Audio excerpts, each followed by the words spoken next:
If you're born as a girl in a country that runs according to Sharia, you may never know what the world feels like because you will be deprived of education, basic rights, freedom to wear what you want, and even you may be not allowed to drive.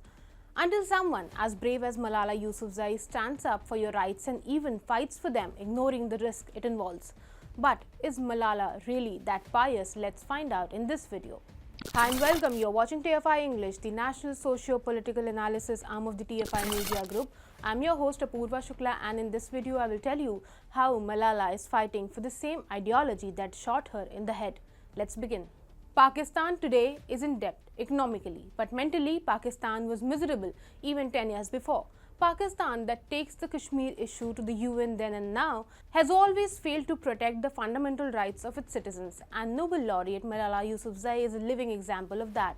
Malala Yousafzai, a girl who stood up for education, a girl who fought for attending school, and also a girl who was shot by the Taliban in the head. Malala faced several tragedies, but all of them could not deter her from standing up for human rights. Malala gave her first speech at the age of 11 in 2008, where she questioned how dare the Taliban take away my right to education. She got nominated for International Children Peace Prize Award in 2011. Her own nation, Pakistan, also recognized her cause of fight, that was education, and awarded her. In 2012, she even faced a bullet from the guns of Tehreek-e-Taliban while she was walking back home from school. A global fund has been established in her name by Vital Voices Global Partnership for the cause of girls' education. In 2014, she became the youngest person to win the Liberty Medal, and in the very same year, she also became the youngest Nobel laureate. She has a documentary in her name titled "He Named Me Malala." Till here, Malala Yousafzai appears as a pure soul who believes in all humans are equal and everyone has the right to live life with dignity. She seems to be a person who believes in human rights and vocally fights for the same. But the Indians don't look at her that way, and there are reasons for that. The recent being her tweet in the Karnataka hijab controversy. So, what had Malala exactly said that triggered backlash? Malala tweeted urging the Indian leaders to stop marginalizing the minority women. Malala, who describes herself as an advocate for girls' education and women's equality, wrote in her tweet that college is forcing us to choose between studies and the hijab. Refusing to let girls go to school in their hijab is horrifying. Objectification of women persists for wearing less or more. Indian leaders must stop the marginalization of Muslim women. My dear fellow innocent Indians, Malala is saying no wrong. No one should be forced to choose between studies and any kind of attire because there is nothing to choose from. Studies are the most important thing, and she is also correct. We women are being judged based on what we wear, less, more, everything. Malala is too innocent to understand that uniforms are designed to counter such problems. Uniforms in schools, colleges, workplaces are designed to promote equality. It is created to eradicate discrimination based on financial status, religion, etc.